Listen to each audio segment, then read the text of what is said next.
শক্তি চট্টোপাধ্যায়ের কবিতা। আচ্ছা, শক্তি চট্টোপাধ্যায় সম্পর্কে কেউ কিছু বলতে পারবে? কম বেশি মোটামুটি নোট তো সবার কাছেই আছে, বেসিক কিছু ইনফরমেশন। হুগলি জেলার কৃষ্ণনগর গ্রামে জন্মেছিলেন তিনি। রূপচাঁদ পক্ষী নামে ছদ্মনামে বেশি কবিতা লিখতে। এইটা কিন্তু পরীক্ষায় হয় সেটে না হয় নেটে কোনো একটা জায়গায় এসেছিল যে রূপচাঁদ পক্ষী নামে ছদ্মনামটি কার, এরকম কিছু একটা, খুব সম্ভবত সেটে। ঠিক আছে, নেক্সট কোশ্চেন। আচ্ছা, নেক্সট আর কিছু বলো দেখি। তার প্রথম কবিতা ছিল জোম, আর প্রথম উপন্যাসের নাম ছিল কুয়োতলা। কাব্যগ্রন্থ হে প্রেম, হে নৈশব্দ, এই সমস্ত গুলো ছিল, তাই তো? হাংরি মুভমেন্টের একজন, হ্যাঁ, তিনজন হাংরি মুভমেন্টের মধ্যে তিনজন ছিলেন, তার মধ্যে একজন ছিলেন উনি। হ্যাঁ হ্যাঁ হ্যাঁ। আচ্ছা চলো, আমরা শক্তি চট্টোপাধ্যায়ের কোন বিষয়গুলো একটু দেখবো। প্রথমে হচ্ছে লেখক পরিচিতি, এই যেটা বললে তোমরা, সেটা সম্পর্কে সামান্য কিছু ইনফরমেশন জাস্ট দেখবো। নেটে খুব কম আসে, সেটে দু একটা আসার চান্স রয়েছে। আচ্ছা, প্রতিটি কবিতা ধরে ধরে আলোচনা, এটার আমি আশা করছি তোমাদের করাতে হবে না। যাদের একটু প্রবলেম আছে আমি দুই একটা বুঝিয়ে দেবো, কারণ সব কবিতা তো অতটা কবিতা যদিও ছোট, আমি চেষ্টা করব। আচ্ছা, যেগুলো মনে রাখতে হবে, এই প্রথম লাইন, শেষ লাইন, আর গুরুত্বপূর্ণ কিছু লাইন, গুরুত্বপূর্ণ তথ্য, এর মধ্যে শব্দ পড়তে পারে। ঠিক আছে, আর কি আসতে পারে, বিভিন্ন যদি নদীর নাম থাকে নদী, তারপরে মাসের নাম থাকলে মাস, তারপরে ঋতুর নাম থাকলে ঋতু, ঠিক আছে, গাছ, এই সমস্ত যে মানে বিশেষ বিশেষ ইনফরমেশন গুলো যেগুলো প্রয়োজন মনে রাখার, সেগুলো মনে রাখতে হবে। বিগত সালের কোশ্চেন আমি শক্তি চট্টোপাধ্যায় সম্পর্কিত যে সমস্ত ইনফরমেশন এসছে, মানে ওনার কবিতা সম্পর্কিত যেগুলো নেটের পাঠ্য, সেগুলো আমি দেখাবো। আচ্ছা, কিছু প্রশ্ন উত্তর, তারপরে আমরা মোটামুটি 10টা নিয়ে এসছি, আমি সেই 10টা নিয়ে আলোচনা করব। চলো দেখো, প্রথমে এই যে পিওয়াইকিউটা আমি দিচ্ছি, তোমরা দেখে নাও। এই পিওয়াইকিউ এর উত্তর তোমরা কিন্তু করে নিয়ে আসবে। আমি শুধু বেসিকটা দেখাচ্ছি যেখানে এই কোশ্চেন গুলো এসছে। দেখো, শক্তি চট্টোপাধ্যায় থেকে এখানে একটা, এই যে অনন্ত কুয়ার জলে চাঁদ পড়ে আছে, মানে অনেকগুলো কবিতা দেওয়া আছে, তাই তো, এক বিভিন্ন জায়গা থেকে। আর দ্বিতীয় তালিকায় হচ্ছে তার লাইন তুলে দেওয়া আছে। ঠিক আছে, সেখান থেকে খুঁজে বার করে মিল করতে হবে। আমি প্রশ্ন তুলে নিয়ে এসেছি। যারা যারা ক্লাস করছো তারাই একমাত্র, তোমার হচ্ছে আমি পাঠাবো এরপর থেকে, ম্যামকে আমি বলে দেবো যে যারা ক্লাস করবে একমাত্র, বা কোনো কারণ প্রবলেম আছে সেইটুকুনি অ্যাটলিস্ট ফোন করে জানাবে, তারাই নোট পাবে, আদারওয়াইজ পাবে না। আচ্ছা, নেক্সট চলো, শক্তি চট্টোপাধ্যায়ের পরবর্তীতে যেটা আছে, পরবর্তী দেখো একটা, এখানেও সেম দিয়েছে যে কবিতার নাম তুলে দিচ্ছে। ঠিক আছে, হেমন্তের অরণ্য, এটা কি শক্তি চট্টোপাধ্যায় তো? হ্যাঁ। আর আছে শক্তি চট্টোপাধ্যায় এখানে? তাহলে একটা জিনিস খেয়াল করো, যে লাইন তুলছে আর হচ্ছে বিভিন্ন কবিতা দিয়ে দিচ্ছে। দেখো, বিভিন্ন রাইটারের বিভিন্ন কবিতা সেখান থেকে তুলে নিয়ে এসে সেটাকে সাজাতে বলছে। তারপরে দেখো, শূন্যস্থান দিয়ে দিয়েছে। ঠিক আছে, শূন্যস্থানের প্রশ্ন দিয়েছে যে দেওয়ালির আলো মেখে ড্যাশ গিয়েছে পুরে। এটা সহজ, যে কেউ বলতে পারবে। ঠিক আছে, হ্যাঁ হ্যাঁ হ্যাঁ, এগুলো সব তো নেটের কোশ্চেন, তাই তো, পিওয়াইকিউ। হ্যাঁ, আচ্ছা। তারপরে দেখো, 5টা কবিতার পংক্তি এবং দ্বিতীয় তালিকায় 5জন কবির নাম দেওয়া আছে। কবিতার পংক্তি এবং কবির নাম, বুঝতে পারছো? মানে কবিতার নামও নয় কিন্তু, কবির নাম, এই জায়গাটা খেয়াল রাখতে হবে। ঠিক আছে, তো সেক্ষেত্রে প্রত্যেকটা রাইটারের নাম তো মনে রাখতেই হচ্ছে। এক হচ্ছে কবির নাম মনে রাখতে হচ্ছে, তার সঙ্গে কবিতার নাম, আর যদিও মানে যেগুলো দেওয়া আছে ভাবনা চিন্তা করে না করতে পারলে সহজে করা সম্ভব নয় কিন্তু। ঠিক আছে, আর হচ্ছে আচ্ছা যাই হোক, সেটা করে পরে আমাকে পাঠাবে, আমি সঠিক উত্তরটা পরে পাঠিয়ে দেবো। ইচ্ছাকৃত আমি করিনি, এই জন্য প্রথমে দিয়েছি। চলো, এবার লেখকের সম্পর্কে তোমরা আগেই বলেছো, ছদ্মনাম কি আছে, রূপচাঁদ পক্ষী। প্রথম কবিতা জোম। ঠিক আছে, বুদ্ধদেব বসু সম্পাদিত কবিতা পত্রিকাতে এই প্রথম কবিতা প্রকাশিত হয়েছে। আর কিছু কিছু পুরস্কারের কথা এখানে উল্লেখ করা আছে, আরো অনেক কিছু আছে, ঠিক আছে। আচ্ছা, একটা জিনিস আমি বলে রাখি, যে প্রশ্নগুলো দেখালাম তার বাইরে অনেক ধরনের প্রশ্ন কিন্তু আসছে, তোমরা কম বেশি জানো, আমি আর বলছি না এখানে, ঠিক আছে। যেমন ওই এক পাশে এই যে শূন্যস্থান পর্যন্ত দিল, ক্রম সাজানো আছে, ঠিক আছে, ক্রম, তারপরে কি আছে, কেবল মাত্র দিয়ে প্রশ্ন যেটা, হ্যাঁ, কেবল এ বি শুদ্ধ, কেবল এ বি সি শুদ্ধ, এই ধরনের, বা কেবল এ বি সি অশুদ্ধ, এই ধরনের, ঠিক আছে, শুদ্ধ অশুদ্ধ অথবা অশুদ্ধ, এই ধরনের কোশ্চেন কিন্তু আছে, ঠিক আছে। সেগুলো একটু কিন্তু খেয়াল রাখতে হবে। আমি আসলে শুধুমাত্র শক্তি চট্টোপাধ্যায় দেখালাম বলে ওইগুলোই তুলেছি। চলো, নেটের পাঠ্য যে কবিতাগুলো রয়েছে তোমরা জানো, একটা হচ্ছে অনন্ত কুয়ার জলে চাঁদ পড়ে আসে, আনন্দ ভৈরবী, অবনী বাড়ি আছো, চাবি, হেমন্তের অরণ্যে আমি পোস্টম্যান, যেতে পারি কিন্তু কেন যাব। এখানে স্তবক পংক্তিগুলো দেওয়া আছে, স্তবক নিয়ে কনফিউশন আছে, এটা তোমার মোটামুটি একটু দেখবে, কিন্তু পংক্তিগুলো মনে রাখবে কিন্তু, ঠিক আছে। আর একটা কথা বলে দিই, এবার মনে হচ্ছে যে নেটের যে সিলেবাস চেঞ্জ হবে, মানে সেটাই হয়তো এবার হয়তো লাস্ট, ঠিক আছে। তো সেক্ষেত্রে বারবারই একটা কথা বলবো যে ছোট ছোট যে কবির কবিতা রয়েছে তোমাদের নেটের পাঠ্য, সেগুলো সব দিক থেকে ভালো করে পড়ে যেতে হবে। যেমন যদি কোথাও দাড়ি কমা পূর্ণচ্ছেদের ব্যবহার থাকে কিছু, ঠিক আছে, তারপরে হতে পারে যে একটা শব্দ একটা কবিতায় বেশ কয়েকবার ব্যবহার করা আছে, সেগুলো খেয়াল রাখতে হবে, বা একটা বাক্য বেশ কয়েকবার ব্যবহার করা আছে কবিতার মধ্যে, তাহলে সেগুলো, ঠিক আছে, এই ধরনের বিষয়গুলো একটু মনে রাখার চেষ্টা করতে হবে। এবার এইগুলো মনে রাখার জন্য খুব বেশি হাতিঘোড়া ব্যাপারটা থাকে না, প্রতিদিন এক একটা রাইটারের কবিতা 2-3 বার 4 বার করে রিভাইজ করো, ঠিক আছে, রিভাইজ করো, মুখস্থ যদি না হয়ে থাকে, ছোটগুলো চেষ্টা করো মুখস্থ করার, কিন্তু বড়গুলো যা আছে সবগুলো অন্তত 1-2 বার করে যখনই সুযোগ পাবে কবিতা নিয়ে বসে কবিতাগুলো রিডিং পড়বে, তাহলে দেখবে অনেকটা সুবিধা হচ্ছে। আচ্ছা, এবার দেখো কোন কবিতায় কটা স্তবক পংক্তি রয়েছে সেগুলো এখানে দেওয়া আছে। যে অনন্ত কুয়োর জলে চাঁদ পড়ে আছে 4/18, আনন্দ ভৈরবী 5/20, আচ্ছা, অবনী বাড়ি আছো মানে এটা 3টে স্তবক আছে, 12টা পংক্তি আছে, ঠিক আছে। চাবি কবিতায় 4টি স্তবক রয়েছে, 12টি পংক্তি রয়েছে। হেমন্তের অরণ্যে আমি পোস্টম্যান 2টি স্তবক রয়েছে, 36টা হচ্ছে পংক্তি রয়েছে, আর যেতে পারি কিন্তু কেন যাব 3টে তোমার স্তবক রয়েছে, আর 16টা পংক্তি রয়েছে।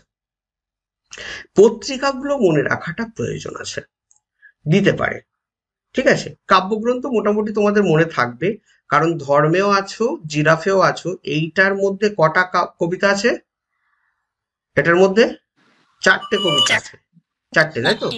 এক হচ্ছে অনন্ত কুয়ার জলে চাঁদ পড়ে আছে, আনন্দ ভৈরবী, অবনী বাড়ি আছো, আর আছে, আর কি আছে, চাবি, তাই তো। আর দেখো প্রথম কবিতাটা, প্রথম সরি কাব্যগ্রন্থটা, মানে এই যে 4টেরই তো একই কাব্যগ্রন্থ, তো সেটা 1965 সালে প্রথম প্রকাশিত হচ্ছে। আচ্ছা, তারপরে বলছে হেমন্তের অরণ্যে আমি পোস্টম্যান, এটা হচ্ছে হেমন্তের অরণ্যে আমি পোস্টম্যান কাব্যগ্রন্থ থেকে নেওয়া, 1969 সালে মাসে এটা প্রকাশিত হয়েছে। আর যেতে পারি কিন্তু কেন যাব সেটা হচ্ছে আর 1982 সালে মার্চ মাসে। ব্যাপারটা ক্লিয়ার হলো। মোটামুটি একটা ভাবে মনে রাখো যে যেতে পারি কিন্তু কেন যাব এবং হেমন্তের অরণ্যে আমি পোস্টম্যান, এই কবিতা দুটো একই কাব্যগ্রন্থ থেকে নেওয়া। বাকি যে 4টে কবিতা আছে, ধর্মে আছো, জিরাফে আছো, কাব্যগ্রন্থ থেকে নেওয়া। তাহলে দেখো কত সহজ হয়ে গেল। হ্যাঁ, এইবার শুধু তোমাদের একটু মনে রাখতে হবে যে কোনটা আনন্দ ভৈরবী, আনন্দ কখন আসে, নান্দিমুখ, নান্দি বলতে এখানে এই মহাদেবের কথা মনে করো, ঠিক আছে, এইভাবে একটু মনে রাখার চেষ্টা করো। নান্দিমুখ সেটা হচ্ছে আনন্দ চলে আসছে। পৌষ 1370। চাবি কবিতা হচ্ছে কৃত্তিবাস, চাবি, ঠিক আছে, কৃত্তিবাসের কাছে চাবি আছে, সেটা কোথায় মানে কোন মাসে ছিল, রাখা ছিল, চৈত্র মাসে 1369। কৃত্তিবাসের কাছে চাবি রাখা ছিল চৈত্র মাসে 1369 সালে, মনে রাখবে, ঠিক আছে। আর যেতে পারি কিন্তু কেন যাব, এটা যেতে পারি কিন্তু কেন যাব, এটা ভাবো মানে বিরাট একটা দেশের ব্যাপার, ঠিক আছে। একটা দেশ থেকে আর একটা দেশে চলে যাওয়ার কথা এখানে বলা হচ্ছে। 1 সেপ্টেম্বর 1979 খ্রিস্টাব্দ, ঠিক আছে, তাহলে 1 সেপ্টেম্বর 1979 খ্রিস্টাব্দে দেশ ছেড়ে চলে যাওয়ার কথা বলছে, যেতে পারি কিন্তু কেন যাবো, তাহলে পত্রিকার নাম মনে থেকে যাবে। তাহলে পত্রিকার কথা যদি বলা হয়, কে বলতে পারবে? 3টে কবিতা বলবো স্যার। পত্রিকা, হ্যাঁ বলো, বলে ফেলো। হ্যাঁ আনন্দ ভৈরবী হলো নান্দিমুখ। হ্যাঁ, আর আনন্দ করে বলছে, তাই তো? হ্যাঁ, আর কীর্তিবাস হচ্ছে আপনার ওই চাবি কবিতা, আর যেতে পারি কিন্তু কেন যাবো দেশ পত্রিকা। আচ্ছা, এবার কোন সালে, কোন সালে চাবিটা কোন সময় দেওয়ার কথা বলা হয়েছে? চাবিটা হচ্ছে চৈত্র মাসে। হ্যাঁ, চৈত্র মাস। আর নান্দিমুখটা পৌষ মাস, আর এটা হচ্ছে সেপ্টেম্বর, যেতে পারি কিন্তু কেন যাবো। ব্যাস, এই তো। এবার একটু সাল সাল তারিখগুলো একটু মনে রাখবে, দেখো অনেকটা মনে থেকে যাবে। হুম, এইভাবে মনে রাখবে। আচ্ছা, পরের পার্টে চলো। অনন্ত কুয়ার জলে চাঁদ পড়ে আছে। আমি নোটের ইনফরমেশন গুলো এখানে সরাসরি তুলে দিয়েছি। অনন্ত কুয়ার জলে চাঁদ পড়ে আছে। আচ্ছা, এই কবিতায় প্রথম যে নামটা দিচ্ছে, যে অনন্ত কুয়ার জলে চাঁদ পড়ে আছে, এটা দিয়ে কবি কি বোঝাতে চাচ্ছেন? কুয়ার জলে কি চাঁদ পড়ে থাকতে পারে? হ্যাঁ, ছবি মানে চাঁদের প্রতিবিম্বটা পড়েছে, চাঁদের রিফ্লেকশন। একদমই তাই, একদমই তাই। চাঁদের যে প্রতিবিম্ব সেটাই পড়েছে, সেটার কথা বলা হচ্ছে। আচ্ছা, কবিতার ইনফরমেশন কম বেশি মোটামুটি সবাই মানে টেক্সটটা পড়েছো, আমি টেক্সটে পরে আসছি, গুরুত্বপূর্ণ লাইন ধরে ওই বিষয়টা পড়াবো। স্তবক আছে 4টে, পংক্তি সংখ্যা আছে 18। এইখানেই এমন ভাবে মনে রাখো, যারা পড়ে আসুনি দেখবে যে এখানে বসেই মনে মানে আলোচনা করে দেবো, মনে থেকে যাবে। মন দিয়ে একটু শোনো। স্তবক সংখ্যা আছে কটা? 4টে। পংক্তি সংখ্যা কটা আছে?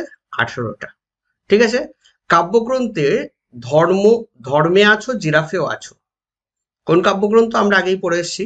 উৎসর্গ করছে, এবার কাব্যগ্রন্থ উৎসর্গ করছে, দেখো কবি, সেটা হচ্ছে দুর্বোধ্য পাঠকের হাতে উৎসর্গ করছে। কাব্যগ্রন্থ যা কিছু ইনফরমেশন সব কিন্তু কাব্যগ্রন্থ। কোন কাব্যগ্রন্থ? এই যে ধর্মেও আছো, জিরাফেও আছো কাব্যগ্রন্থ, তার সম্পর্কে বলা হচ্ছে। কিন্তু প্রথম প্রকাশিত হয় আশ্বিন 1372, অক্টোবর 1965। 1965 ছিল, দেখবে দেওয়া ছিল। গ্রন্থটির প্রকাশক বিক্ষণ প্রকাশ ভবন। কাব্যগ্রন্থটির প্রচ্ছদ নিতাই ঘোষ, প্রচ্ছদ অঙ্কন করছেন কে? নিতাই ঘোষ। আর কাব্যগ্রন্থটির রচনাকাল 1370 থেকে 72 এই সময়কালের মধ্যে। তাহলে বলতে পারে যে এই কাব্যগ্রন্থে যে কবিতাগুলো আছে, সেই কবিতাগুলোর প্রকাশকাল কবে, দিতেই পারে, কারণ নেট তো বলা যায় না। ঠিক আছে, এই জন্য ইনফরমেশন গুলো একটু মনে রাখা দরকার। আচ্ছা, কবিতাতে শেফালি চারার উল্লেখ আছে, আছে না? শেফালি চারার উল্লেখ অনন্ত কুয়ার জলে চাঁদ পড়ে আছে। আচ্ছা, পদ্যবন্ধ পত্রিকায় দেয়া এক সাক্ষাৎকারে শক্তি চট্টোপাধ্যায় বলেছেন, ধর্মে আছো, জিরাফেও আছো তে রবীন্দ্রনাথের মতো ভাষায় লেখার চেষ্টা করেছি। এর একটা কারণ ছিল, তখন অনেকেই বলতো আধুনিক কবিতা সাধারণের জন্য নয়, তখন বিষয়ের দিক থেকে নয়, রবীন্দ্রনাথের ধরনের ছন্দ বা ভাষার একটু সরল করে নেওয়ার কথা চিন্তা করেই লিখেছিলাম, এটা বলছে। এবার বলছে গ্রন্থটির নাম পরমেশ্বর তুমি কবিতা থেকে গ্রহণ করা হয়েছে। কবিতাটির শেষ লাইন হচ্ছে, হে পরমেশ্বর তুমি ধর্মে আছো, জিরাফেও আছো। মানে এই যে গ্রন্থটির নাম নেওয়া হয়েছে, কবি যে কাব্যগ্রন্থটার নাম দিয়েছেন ধর্মেও আছে, জিরাফেও আছে, এটা কোথা থেকে নিচ্ছেন? পরমেশ্বর তুমি কাব্যগ্রন্থ, সেখান থেকে নিচ্ছে, হে পরমেশ্বর তুমি ধর্মে আছো, জিরাফেও আছো। দেখো, গুরুত্বপূর্ণ লাইন বলে আমি কিছু ইনফরমেশন তুলেছি। দেখো, প্রথম লাইন এখানে কিন্তু উল্লেখ করেছি আমি। প্রত্যেক কবিতার প্রথম লাইন এবং শেষ লাইনটা মনে রাখার চেষ্টা করবে, ঠিক আছে? দেওয়ালির আলো মেখে নক্ষত্র গিয়েছে পুড়ে কাল সারা রাত।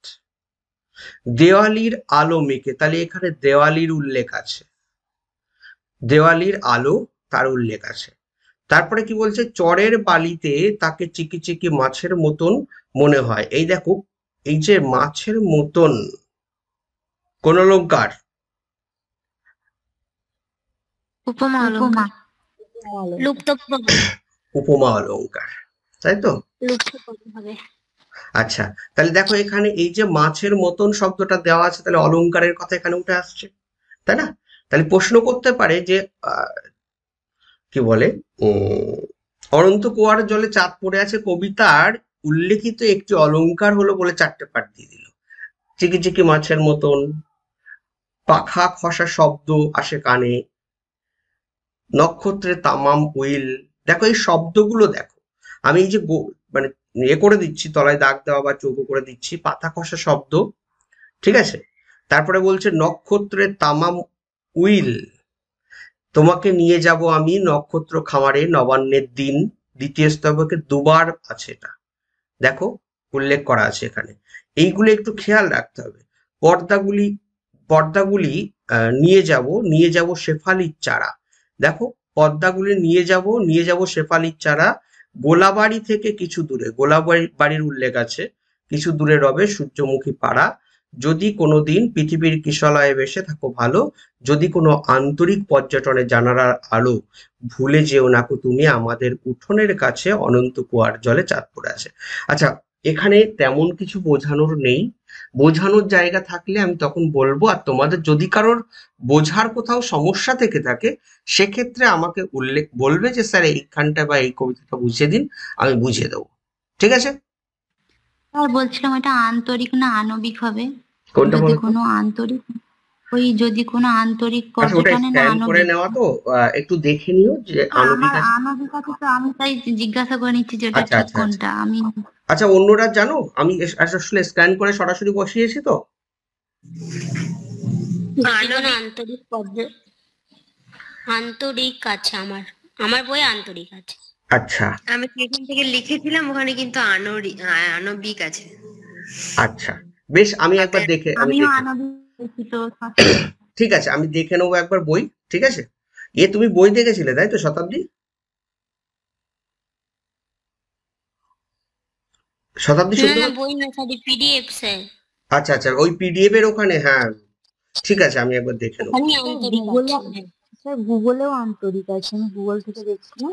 আচ্ছা, আন্তরিক আছে। হ্যাঁ স্যার।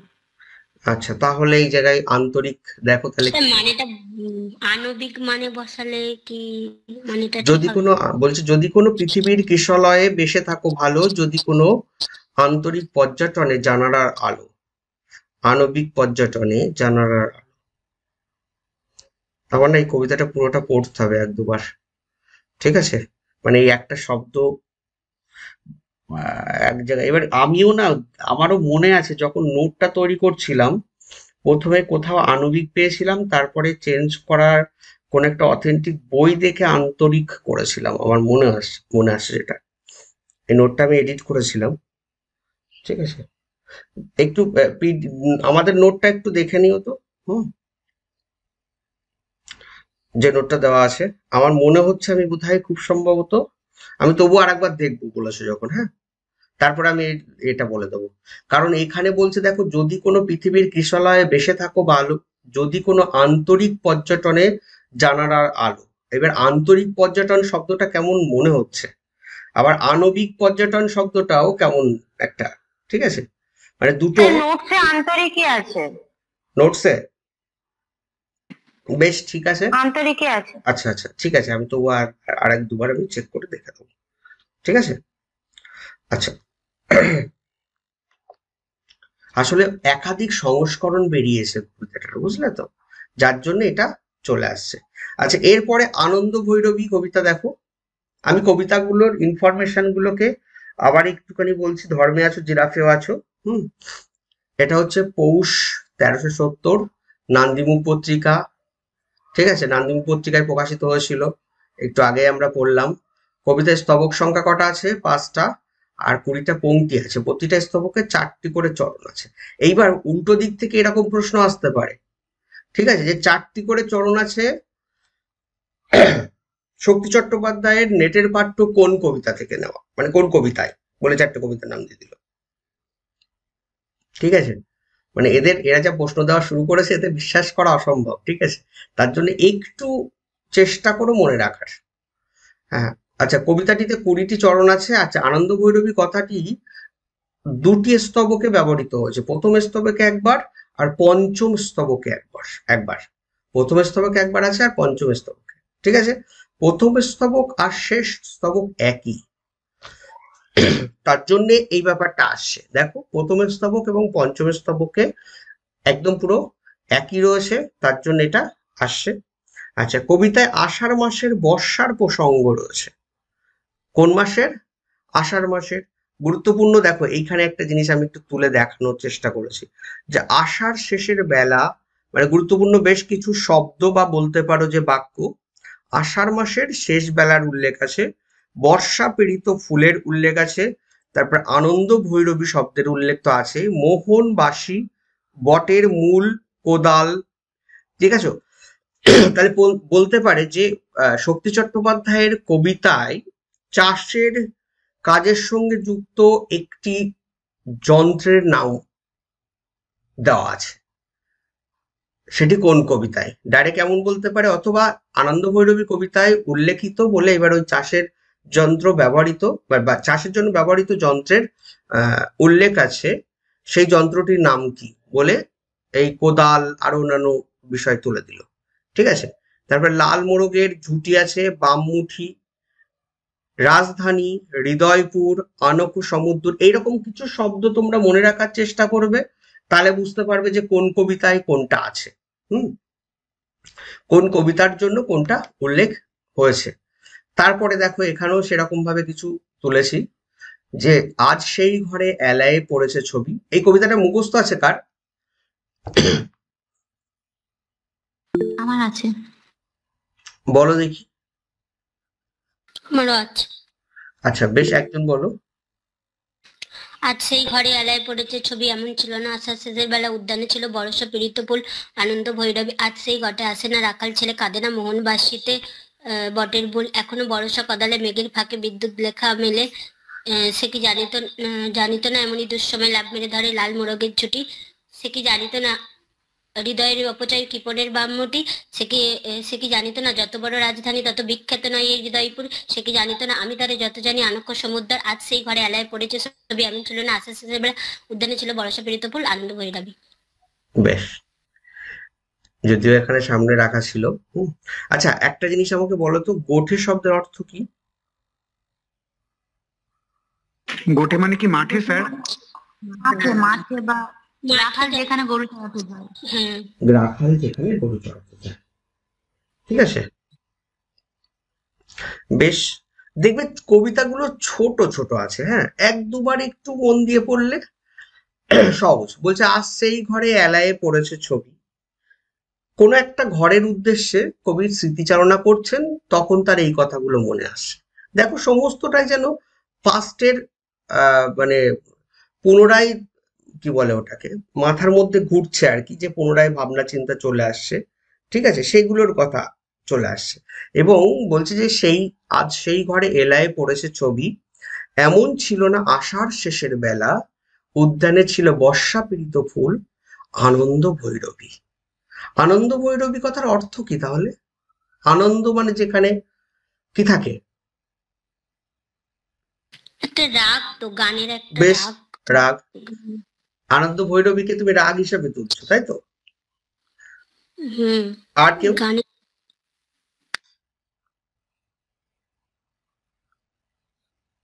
কে নেট সার্চ করছো? স্যার আরেকবার একটু বলুন, কেটে গেছে। আনন্দ ভৈরবী শব্দটির অর্থ কি?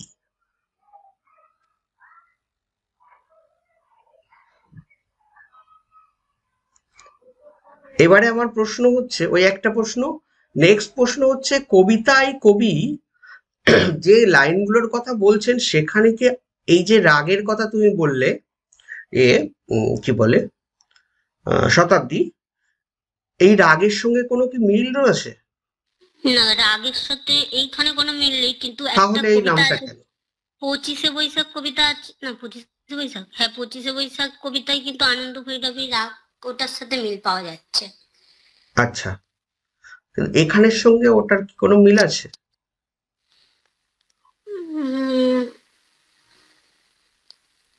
বলতে পারবো না। তার ভৈরবী রাগটা সকালবেলায় গাওয়া হয়, তো সকালে গাওয়ার যে মানে সকালের যে মনোরম পরিবেশটা, সেখানে একটা যে আনন্দ থাকে বা একটা পিওর যে পরিবেশ থাকে কোনো রকম মানে পলিউশন ছাড়া, এটা কি সেই কথাটা বলা হয়েছে? একদম ভোরের দিকে ভৈরবী রাগটা গাওয়া হয় আচ্ছা এই সেই কবিতার দিক মধ্যে, থেকে ধরে। আচ্ছা কবিতার মধ্যে সেরকম কি কিছু পেয়েছো?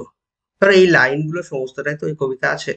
বলছে দেখো আবার, আজ সেই ঘরে এলায় পড়েছে ছবি, এমন ছিল না আষাঢ় শেষের বেলা, উদ্যানে ছিল বর্ষা পীড়িত ফুল, আনন্দ ভৈরবী। আজ সেই গোঠে আসে না রাখাল ছেলে, কাঁদে না মোহন বাসিতে বটের মূল, এখনো বর্ষা কোদালে মেঘের ফাঁকে, বিদ্যুৎ রেখা মেলে, সে কি জানিত না এমনই দুঃসময়ে লাফ মেরে ধরে লাল মোরগের ছুটি, সে কি জানিত না হৃদয়ের অপচয় কৃপণের বাম মুঠি, সে কি জানিত না যত বড় রাজধানী তত বিখ্যাত নয় এ হৃদয়পুর, সে কি জানিত না আমি তারে যত জানি আনক সমুদ্র। দেখো এর মধ্যে কি তুমি ওই রাগ বা কিছুর কথা পাচ্ছ?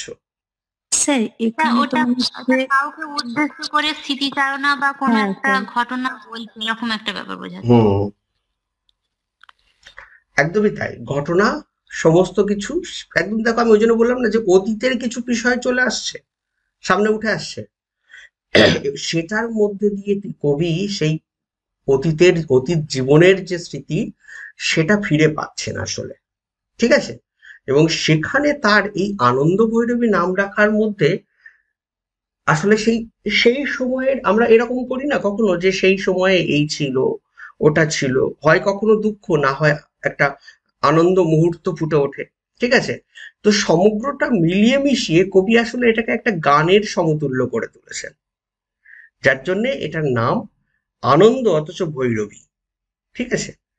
সেই দুটো মিলিয়ে মিশিয়ে একাকার করে মানে তোলার চেষ্টা করেছেন। হ্যাঁ, সুখ স্মৃতি টাইপের সেটার কথা বলছে। সেই জন্যে দেখো এখানে এই যে পুরনো স্মৃতিগুলো তার মনের মধ্যে যখনই জেগে উঠছে, একটা দুঃখ অনুভব করছেন, তার থেকে সেই সাদের আসন কবিতার মতো। সাদের আসন কবিতা কে পড়িয়েছেন? ওই বোধ হয় না, অনামিকা ম্যাম? অনামিকা হ্যাঁ, ওখানে দেখবে যে কবি পড়তে পড়তে, আমি কোথাও একটা পড়ছিলাম ওই সাদের আসন কবিতাটার প্রসঙ্গ, যে পড়তে পড়তে না একটা সময় ভাবের এমন একটা স্মৃতি অনুভূত হচ্ছে যে সেই স্মৃতিতে কবি ওই কবিতাটা পড়ছেন অথচ চোখ দিয়ে তার অনাবরত একটা অশ্রুসিক্ত জল চলে আসছে। আসলে সেই অশ্রুসিক্ত জলটা কি জন্যে? তার পূর্ব স্মৃতির কথা মনে করে, ঠিক আছে? তাকে দেওয়া আসন যেটা দেওয়া হয়েছে, হ্যাঁ, যে স্মৃতিটা তিনি ভুলে গেছিলেন, তাকে এই আসন নিয়ে কিছু লিখতে বলার কথা যেটা বলেছিল, সেই লেখাটার মধ্যে দিয়ে তিনি যেন সেই সুখ স্মৃতি অনুভব করছেন, অথচ সেটা দুঃখের, ঠিক আছে? এই যে অনুভূতি সেটা কিন্তু ফুটে উঠছে এখানেও ঠিক তাই, ঠিক আছে? যে সেই স্মৃতিগুলো যেন পরপর পরপর তার কাছে একটা মানে ক্রমান্বয়ে সাজিয়ে আসছে। তো সেটার কথা বলছে। আর সেই জন্যই কবি এখানে আনন্দ ভৈরবী নামটার উল্লেখ করছেন। দেখো তারপরে অবনী বাড়ি আছো, একেবারে ছোট একটা কবিতা, তিনটে স্তব, চারটি করে পংক্তি আছে, মোট 12টি পংক্তি। আর এটা ধর্মে আছো জিরাফেও আছো কাব্যগ্রন্থের অন্তর্গত। কত সালে প্রকাশিত হয়েছিল? 1965 সালে। আর দেখো 2017 সালে আগস্ট মাসে কবিতাটি অবলম্বনে একই নামের একটি সঙ্গীত প্রকাশিত হয় 2017 সালে, মনে রাখবে এটা। কবিতাটি হিজলিতে বসে লেখা। কোথায় বসে লেখা ছিল? হিজলি। এটা কিন্তু ইম্পর্টেন্ট লাইন। আচ্ছা, বলছে কোনো সমালোচকের মতে কবিতাটির সঙ্গে ওয়াল্টার ভিলাথেয়ারের দ্য লিসেনার এর ছায়াপাত ঘটেছে, ঠিক আছে? মনে রাখবে, এটা অনেকে মনে করছেন আর কি, ওই কবিতার সঙ্গে এর অনেকটা মিল রয়েছে। দেখো কবিতাটা তুলে দেওয়া আছে।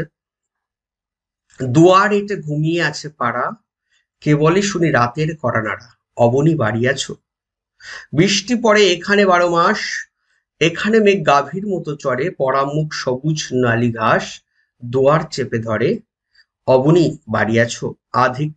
আধিক লীন হৃদয় দূরগামী, ব্যথার মাঝে ঘুমিয়ে পড়ি আমি, সহসা শুনি রাতের কড়া নাড়া, অবনী বাড়ি আছো?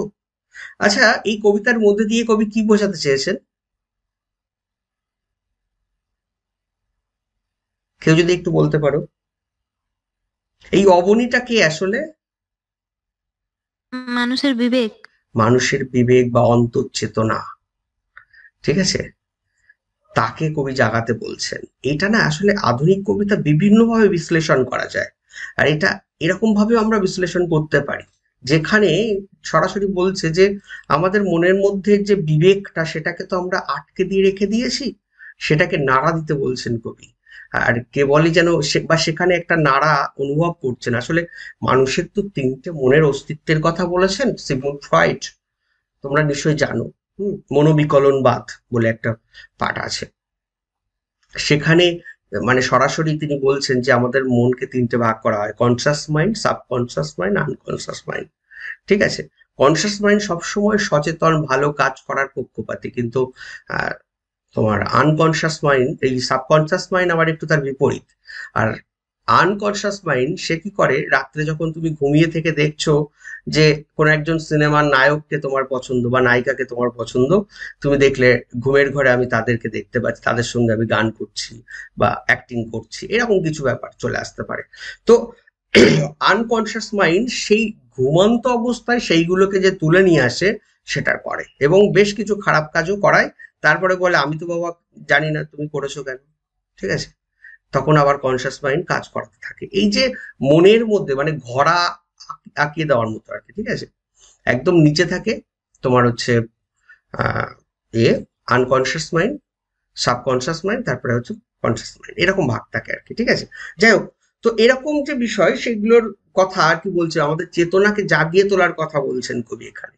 তাই বলছে যে ঘুমিয়ে এই দুয়ারে এটে ঘুমিয়ে আছে পাড়া, কেবলই শুনি রাতের করানারা, অবনী বাড়ি আছো, বৃষ্টি পড়ে এখানে 12 মাস, এখানে মেঘ গাভীর মতো চড়ে। আসলে এই লাইনগুলোর মধ্যে দিয়ে কবি কি বোঝাতে চেয়েছেন? পরামুখ সবুজ নালি ঘাস, দুয়ার চেয়ে ধরে অবনী বাড়ি আছো, দুয়ার চেপে ধরে। আচ্ছা, এটা এই লাইনটার মধ্যে দিয়ে কবি কি বোঝাতে চেয়েছেন বলো একটু।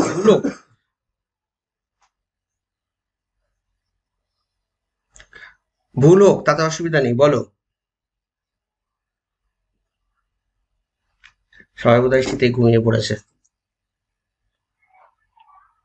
কবি আসলে এখানে কি বলছেন, তার চেতনার বহিঃপ্রকাশ ঘটাতে চেষ্টা করছেন। তিনি কি বলতে চাইছেন এখানে? বলছে বৃষ্টি পড়ে এখানে 12 মাস। আসলে এখানে সব 12 মাস অর্থে বলা যেতে পারে সব রকমের অনুভূতি, ঠিক আছে। এখানে মেঘ গাভীর মতো চড়ে, এই অনুভূতির কাছে সবকিছুই তো সমানভাবে ঘোরাফেরা করে না, তার মধ্যে কিছু মানে তোমার কি বলে জীবন্ত ভাবে ভাবনা চিন্তা, যেটা ধরে নাও যে এটা বলতে পারি যে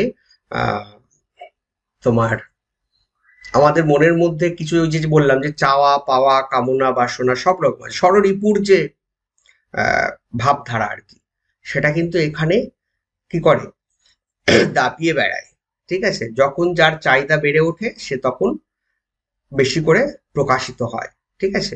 তাই বলছে যে পরামুখ সবুজ নালি গাছে দুয়ার চেপে ধরে, ওই যে সে তখন জেগে উঠে বলে যে অবনী বাড়ি আছো, ঠিক আছে।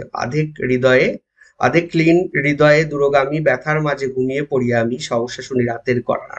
মানে চারিদিকের ওই যে প্রাসঙ্গিক প্রসঙ্গ দেখার পরেও চুপচাপ হয়তো ঘুমিয়ে পড়ছে, অথচ সচেতন মন যে সে আমাদের কি করছে, করানারা দিচ্ছে যে তুমি কি জেগে উঠবে না, তুমি কি প্রতিবাদ করবে না, সেই প্রসঙ্গ উঠে আসছে। নেক্সট চাবি কবিতাটা কে বলবে? বলবো স্যার? হ্যাঁ হ্যাঁ হ্যাঁ।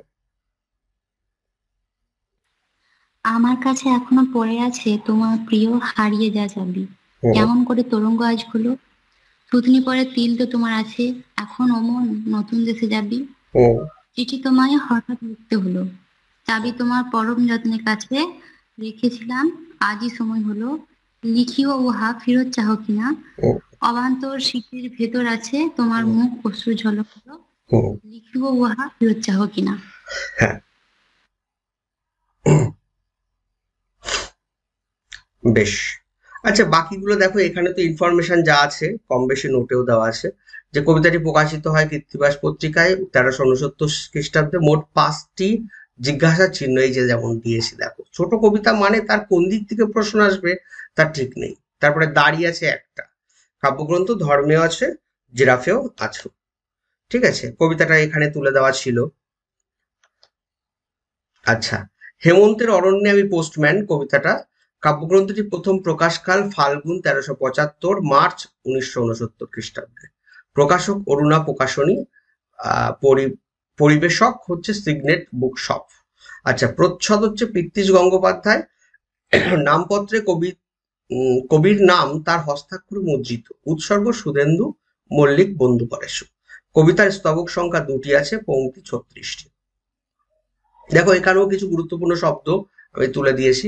যে পোস্টম্যান, হলুদ ঝুলি, নতুন চিঠি, হেমন্তের অরণ্য, বকের মতন, মাছ, ভালোবাসার চিঠি, আয়না, বারান্দা, আবিল, ভেড়ার পেটের মতো, এই সমস্ত।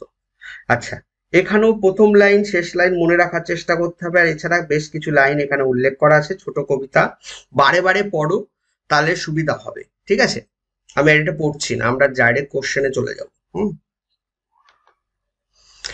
আচ্ছা, যেতে পারি কিন্তু কেন যাব। দেখো, এই একটা কবিতা বলছে, দেখো যে ভাবছি ঘুরে দাঁড়ানোই ভালো, এত কালো মেখেছি দু হাতে এত কাল ধরে, কখনো তোমার করে তোমাকে ভাবিনি। এখন খাদের পাশে রাত্রিরে দাঁড়ালে চাঁদটাকে আয় আয় আয়, এখন গঙ্গার তীরে ঘুমন্ত দাঁড়ালে চিতা কাঠটাকে আয় আয় আয়। এইগুলো কিসের বলো তো? এই যে ইনফরমেশন, এটা কিসের, মানে কোন দিকটাকে তুলছে এটা জানো? এখন খাদের পাশে রাত্রিতে দাঁড়ালে চাঁদটাকে আয় আয় আয়।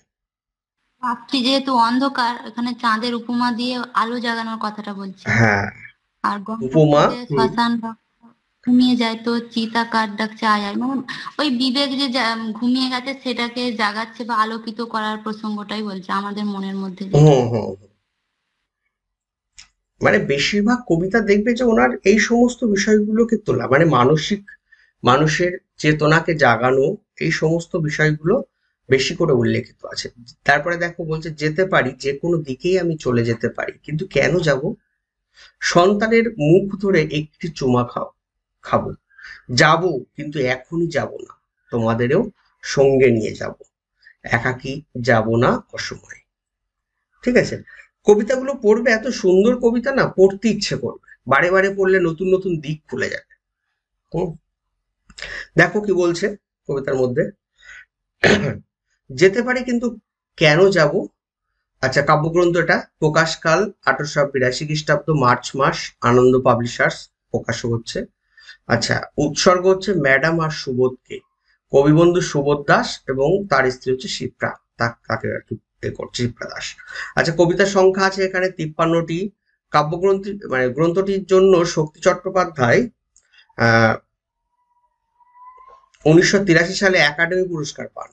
আর 1980 সালে আমি চলে যেতে পারি কাব্যগ্রন্থে প্রথম কবিতা হিসেবে এটি অন্তর্ভুক্ত হলেও নাম কবিতার কারণে কবিতাটি বর্জিত হয়নি। আচ্ছা, কবিতাটি প্রথম দেশ পত্রিকায় প্রকাশিত হয় 1 সেপ্টেম্বর। তাহলে দেশ পত্রিকায় কিন্তু প্রকাশিত হচ্ছে, এটা মনে রাখবে, 1 সেপ্টেম্বর 1979 সালে। আচ্ছা, যেতে পারি কিন্তু কেন যাব এর পূরক কবিতা হলো এপিটাফ। এই ইনফরমেশন গুলো সেটে আসে। কবিতাটিতে মোট 16টি চরণ আছে, আর এটা গদ্য ছন্দ, কোন ছন্দে লেখা আর কি সেটা বলছে। নেক্সট দেখো, এবার ডাইরেক্ট প্রশ্ন, পড়ো এবং উত্তর দাও, চেষ্টা করো সবাই বলার। অশুদ্ধ শুদ্ধ। অশুদ্ধ শুদ্ধ। সবাই কি একমত? আষাঢ় মাসের উল্লেখ হবে আনন্দ ভৈরবী, কিন্তু এখানে অনন্ত কার্যলের আছে, তো সেই জন্য এটা অশুদ্ধ। আর বিদ্যুৎ শব্দটা আনন্দ ভৈরবীতে আছে, এটা শুদ্ধ। চলো দেখে নাও। দেখো, কবিতার লাইন সহ তুলে নিয়ে চলে আসছি। এখানে দেখো উল্লেখ করা আছে, বলছে আনন্দ ভৈরবীর কবিতায় রয়েছে এটা, যে আশার শব্দটা, আমি ওই জন্য ভুলটা শুধু এখানে তুলে দিয়েছি, এই যে আশার, তাই তো। নেক্সট প্রশ্ন,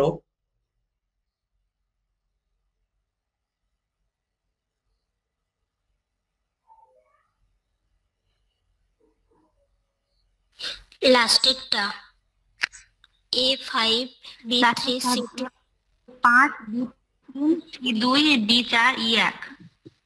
একদম লাস্টেরটা হবে। হ্যাঁ 4 নাম্বারটা। বেশ, 4 নম্বরটা। এই তো কবিতা মোটামুটি অনেকটাই তোমাদের আত্মস্থ হয়ে গেছে তার মানে। বাকি যারা সবাই বুঝতে পারছো, বাকি যারা আছো না হয় একটু ধৈর্য ধরে, হ্যাঁ হ্যাঁ মলয় বুঝতে পারছো? হ্যাঁ স্যার, আমারও হয়ে গেছে, আমি বুঝতে পারছি স্যার। আচ্ছা আচ্ছা, নীলিমা? হ্যাঁ স্যার বুঝতে পারছি। বেশ, ট্রাই করো। হ্যাঁ, পরেরটা।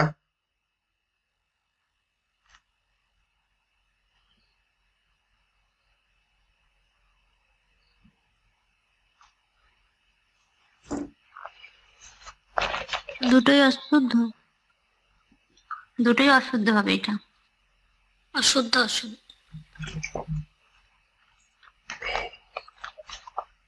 এই রে, এ তো এটাই রয়ে গেছে, কেন উত্তরটা কারণটা। হ্যাঁ হ্যাঁ হ্যাঁ, আচ্ছা বেশ, দুটোই অশুদ্ধ। কেন প্রথমটা হয়তো একটু কনফিউশন হতো, এটা যদি অপশনটা না থেকে যেত, তাই না? এখানে গতকালের দেওয়া আছে, দেখো এইরকম কিন্তু চেঞ্জ করতে পারে। আমি কোনো একটা পরীক্ষাতে এরকম চেঞ্জ দেখেছি, আমি বলে দিচ্ছি কিন্তু, হ্যাঁ, যে গতকালের শব্দটা মানে ক আর গ দুটো পার্থক্য। চিঠি পাওয়ার কথা সবই ঠিক আছে, কিন্তু এই গ আর কটার জন্য প্রবলেম। আচ্ছা, পরেরটা। স্যার দেখতে পাচ্ছি না আমি। একবার লেফট করে আবার জয়েন করো, তোমার নেটওয়ার্ক মনে হচ্ছে। সবার কি একই অবস্থা? না স্যার দেখা যাচ্ছে। বেশ, এটা দ্বিতীয় নাম্বারটা মনে হচ্ছে, এসি।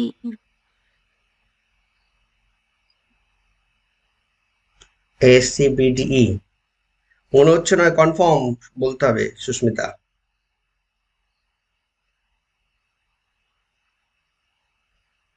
হ্যাঁ ওটাই। এসি, হ্যাঁ ওইটাই হবে, এসি বিডি। হ্যাঁ দ্বিতীয়টা। আর সবাই একমত?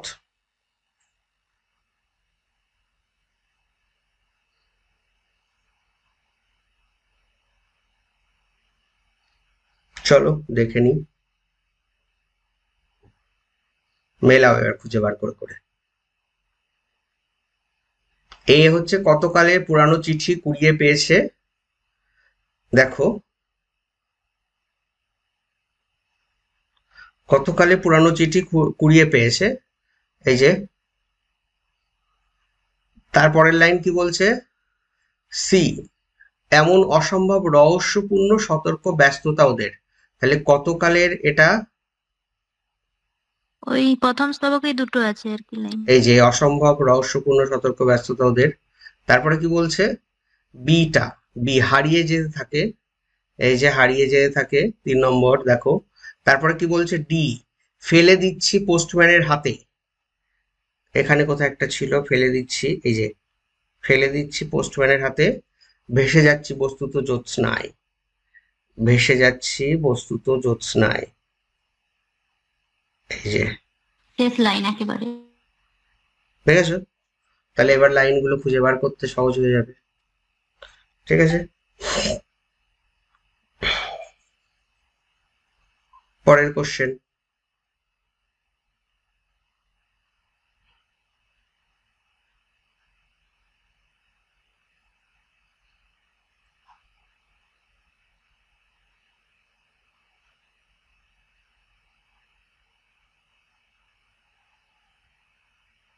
সবগুলোই শুদ্ধ।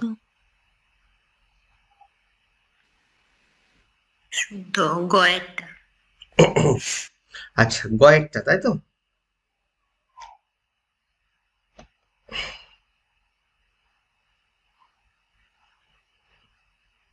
বলো এবার, কে বলবে? কেমন করে না, তরঙ্গ তরঙ্গ তরঙ্গ আছে কত কতকালের পুরনো নতুন, ওটা হবে না। কি পাল্টানো বুঝতে পারছো? হ্যাঁ, কি পাল্টানো বুঝতে পারছো? নজর কিভাবে এড়িয়ে যায় বুঝেছো? যে কেমন করে তরঙ্গ দেওয়া নয়, তরঙ্গ আছে। আর এখানে নূতন পুরানো হবে না, পুরনো নূতন। ঠিক আছে, কবিতাটা দেখে নিও, আমি এখানে জায়গা আমি দেওয়া হবে না। এটা ধরতে পেরেছিলাম স্যার, কিন্তু এই তরঙ্গটা ধরতে পারিনি। আচ্ছা, ওটা আমি শুদ্ধ ভাবছিলাম, এটা ধরতে পেরেছিলাম। হুম হুম হুম, শিলা কি বলছো? তো ওটা তরঙ্গ, ওটা যে তরঙ্গ কেমন করে তরঙ্গ আজ হলো, ওটা চট করে চোখে পড়বেই না, মানে এক পড়বেই না, ঝলক দেখলে তো পড়বেই হ্যাঁ, না। আমার ওটা চোখে পড়ে একদম। নতুন একদম, পুরাতনটা এটা লাইনটা পড়লেই বোঝা যাচ্ছে। একদমই তাই। এবার হ্যাঁ ওটাকে প্রথমে যেহেতু এটাকে শুদ্ধ ভেবেছি, যেহেতু খ আর গতে শুদ্ধ আছে, ওই জন্য আমরা হ্যাঁ হ্যাঁ হ্যাঁ, এই ওই জন্য না একটু আর একটু ভালো করে দেখলেই মোটামুটি এইরকম কৌশল আমি আরো কিছু করতে চেয়েছিলাম আসলে। কোশ্চেন গুলো আমি করেছি সন্ধ্যাবেলা থেকে। এই 10টা কোশ্চেন করতে আমার প্রায় 1.5 ঘন্টা লেগে গেছে। ঠিক আছে, এবার আরেকটু সময় পেলে আরো একটু বেটার ভাবে করতে পারতাম। এইরকম স্যার মেঘ দুপুরে রেবার বেড়াকা করেছিলেন। হ্যাঁ হ্যাঁ হ্যাঁ হ্যাঁ, একদম। হ্যাঁ, নেক্সট কোশ্চেন, চলো। আবার ক্রম।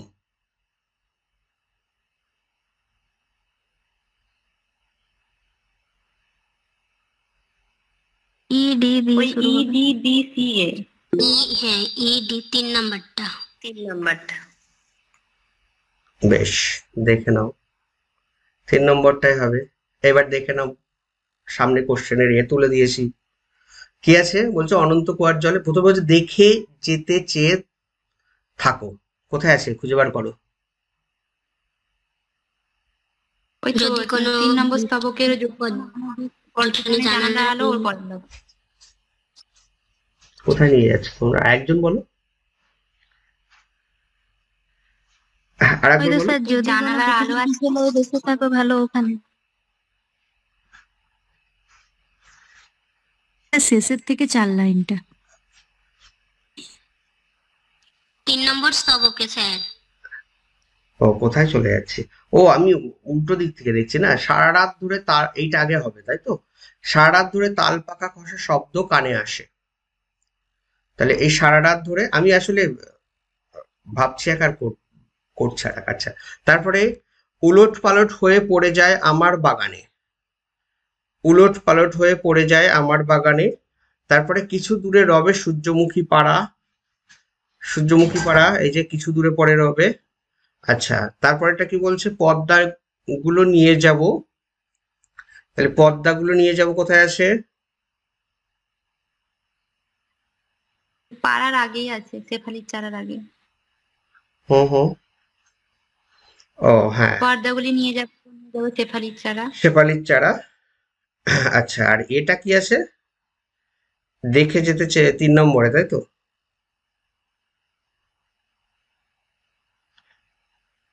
দেখে যেতে চেয়ে থাকো, এই যে।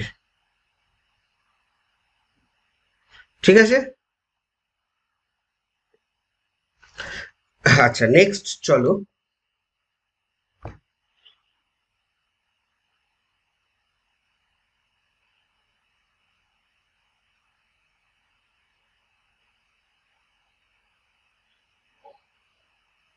তিনেরটা ই ডি বি সি এ। ADBCA না সবার না না একটা। না, এটা হবে না। এটা দান দান। এটা এ সি, ওই এ সি দিয়ে শুরু হচ্ছে, যেটা A C B D E. ACBD মানে 2 নম্বরটা। 2 নম্বর। হ্যাঁ ওটাই।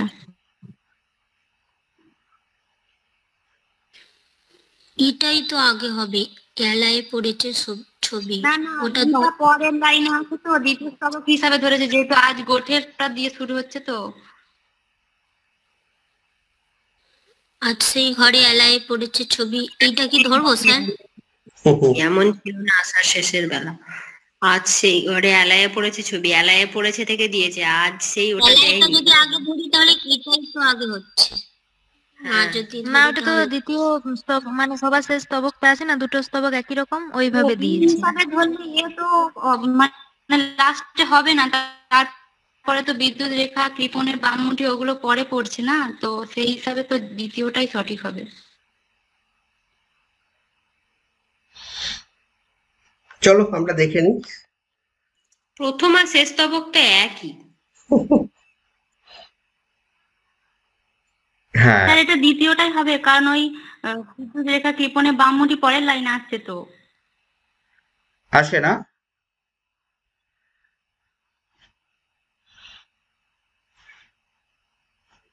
চলো মিলিয়ে নাও, তাহলেই বোঝা যাবে। আজ সেই গোঠে, আচ্ছা এ এ হচ্ছে প্রথমে ধরা হয়েছে, আজ সেই গোঠে।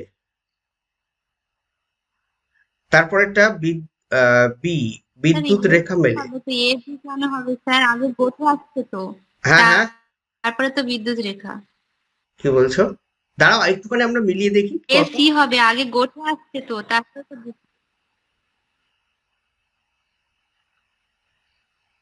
একটুখানি আগে মিলিয়ে নাও, হ্যাঁ, তারপরে আমি তোমাদের এগুলো দিচ্ছি। বিদ্যুৎ রেখা মেলে, এটা। তারপরে কৃপণের বামমুঠি, কৃপণের বামমুঠি, আচ্ছা লাফ মেরে ধরে, লাফ মেরে মেরে ধরে।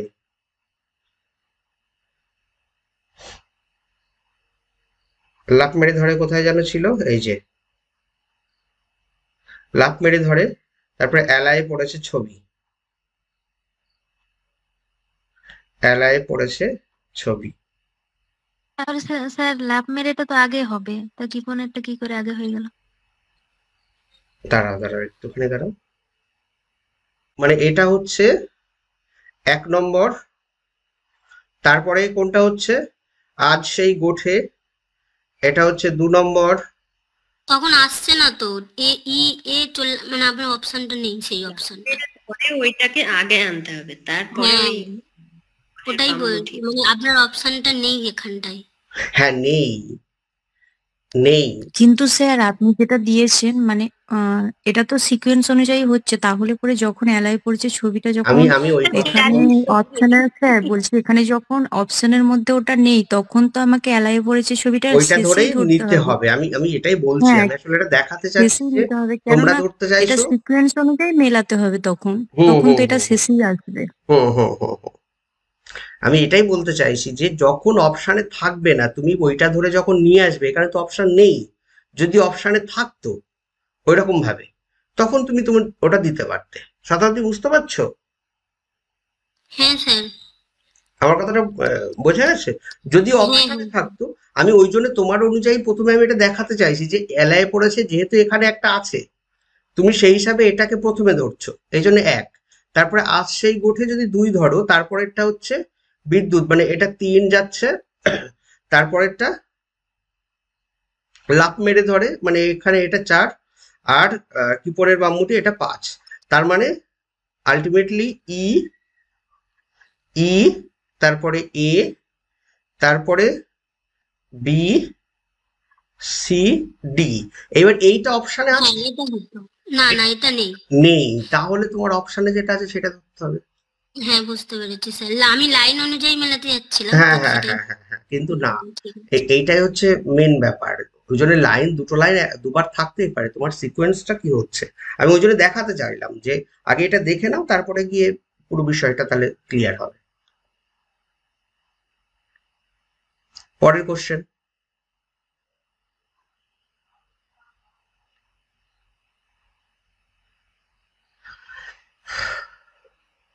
দুটোই শুদ্ধ।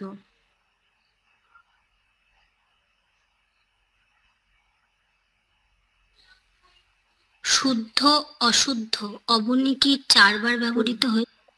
দুবার আছে। অবনী তো 3বার হয়েছে। অবনী বাড়ি যাও, অবনী বাড়ি যাও, অবনী বাড়ি 3বার। 3বার হয়েছে, শুদ্ধ আর অশুদ্ধ। অশুদ্ধ। কবিতার নামে আছে না, সেটা ধরবে না। নামটা কি অপরাধ করেছে? এই যে এটা পাল্টে গেছে। আচ্ছা, অপশনটা নাম দেওয়া নেই। অবনী বাড়ি আছো কবিতায় অবনী শব্দের ব্যবহার ওরম কি বলা আছে যে অবনী বাড়ি আছো কবিতার সাথে এরকম কিছু বলা তো নেই। না, ওটা যুক্ত করা নেই, কিন্তু যখন বলা নেই তুমি কেন ধরছো যে 3বার হবে কবিতা? কবিতার নামটাকে তো ধরে নিতে হবে না। বুঝতে পারছো বিষয়টা? যদি তাহলে এরকম আন্তিগণ থাকতো নাম এরকম ছাড়া, আমি তো জানি না। শব্দ নাম ছাড়া যদি বলা হতো, হ্যাঁ, হ্যাঁ, আমি তো জানি না যে নামটা। হ্যাঁ, নামটা কেন ধরবো, মানে লাইনের নাম সেটাই তো, আমি তো কখনো ধরি না আর আমি জানিও না। হ্যাঁ, আমিও তো ধরি না ওরকম। কারণ তাহলে তো বোধ কবিতা যেমন আছে ওই, তারপরে আন্তিগণে, এগুলো তো তাহলে হয়ে যাবে অনেকগুলো না। যেমন তাহলে ওটা আন্তিগণে 11বার হয়ে যাবে, 10বার না হয়ে। তারপর বোধ সবার হয়ে যাবে। আমি এইরকম একটা কোশ্চেন খুব সম্ভবত সেটে দেখেছিলাম, পুরোনো সালের কোশ্চেন। ঠিক আছে, সেখানে নাম শব্দটা ধরেই করেছিল। ঠিক আছে, হ্যাঁ, সেই কোশ্চেনটা হ্যাঁ স্যার ছিল যে অবনী বাড়ি আছো কবিতায় অবনী বাড়ি আছো কবিতার এর সাথে, মানে এটা একটা আমিও দেখেছিলাম এরকম হ্যাঁ, কোশ্চেন। এরকম একটা কোশ্চেন আমি দেখেছি, যার জন্য আমি এইটাকে ধরে উল্লেখ করার চেষ্টা করেছি, যাতে এই জিনিসটা কখনো যেন ভুল না হয়, যে যদি নামে থাকে তাহলে সেটাকে যদি ওরকম অপশানে না বলে থাকে, তোমার উচিত হচ্ছে নামটাকে ধরে কাউন্টিং করা। কি বললাম, বোঝা গেল? এটা তো যে প্রশ্ন। সমস্ত কবিতাগুলো নামের সাথে মিল রয়েছে, নাই তো সেগুলো? হ্যাঁ, হ্যাঁ, হ্যাঁ, হ্যাঁ। না না স্যার, সেখানে প্রশ্নটা এরম ছিল না। সেখানে প্রশ্নটা কি একটা ছিল, অবনী বাড়ি আছো মানে এরকম কি একটা কবিতা নিয়ে এরকম কিছু একটা, অবনী শব্দটা কতবার, মানে ওটা অন্য ওটা কবিতা তো ছিল সেটা। ওটা তো নিউ সিলেবাস, তোমাদের যে সিলেবাস সেই সিলেবাসের কথা বলছি, আমি পুরনো সিলেবাসের কথা বলছি। ঠিক আছে, দেখেছিলাম। পুরনো সিলেবাসে দেখেছিলে? হ্যাঁ হ্যাঁ মানে নতুন সিলেবাসের কিছু দেখতে পারো হয়তো, মানে তোমাদের এই সিলেবাসে। ঠিক আছে, যাই হোক, এটা যদি এরকম হয় আমি তোমাকে বলে রাখছি তোমাদের ক্ষেত্রে, ওটা তো দেওয়া থাকা মানে খুবই সুবিধা, যদি উল্লেখ করা থাকে তাহলে তো সমস্যা নেই। যদি উল্লেখ না থাকে যে নাম সহ কবিতায় অমুক শব্দটা কতবার ব্যবহার আছে, এবার একটা জিনিস খেয়াল করো যে কোনো একটা কবিতায় নাম দেওয়া আছে, অথচ সেই নাম দেওয়া আছে সেই শব্দটাকে ধরার কথা বলা হচ্ছে। ঠিক আছে, তখন একটা মানে আমি ওখানে তো বলেই দিচ্ছি অলরেডি একটা এক্সট্রা হয়ে যাচ্ছে।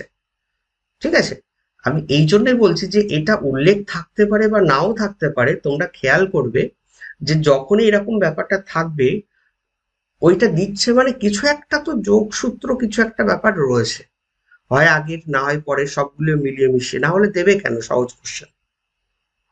ঠিক আছে, এটা একটু খেয়াল রাখবে, আমার এটাই বলার আর কি। আচ্ছা, এই যে পরেরটাই তুলে দেওয়া আছে, নাম, এখানে ওই অবনী বাড়ি আছে একবার দেওয়া আছে।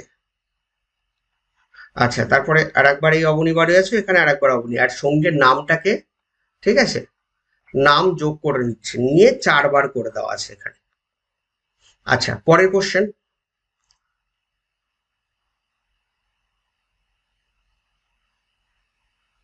উলট পালট উলট পালট হয়ে পড়ে আছে আমার বাগানে। হ্যাঁ, কি বলছো? উলট পালট পালট উলট হয়েছে আমাদের। বেশ, উলট পালট, দেখো এখানে দাগানো আছে উলট পালট।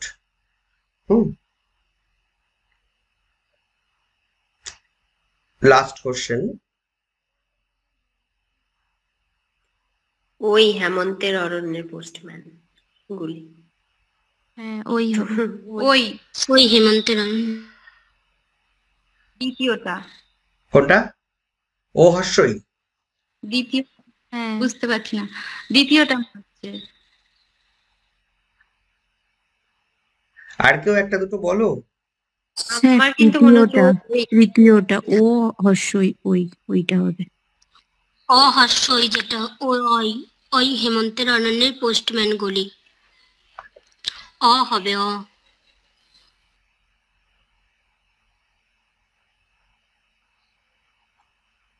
বোঝা গেল? টুকরো টুকরো সাধারণ কোশ্চেন, দেখো এই কোশ্চেন সহজে কারোর মাথায় আসবে না, মানে মনে রাখতে চাই করবে না। হ্যাঁ, আমরা জানি ওই ওই মানে ওইটা, অথবা ও হর্ষই হতে পারে, এ হর্ষই তো হবেই না, কিন্তু অহর্ষই। হ্যাঁ, বলো শাবানা। স্যার ভাবিনি। ঠিক আছে, আজকে তাহলে এই পর্যন্ত থাকলো। Tata, good night.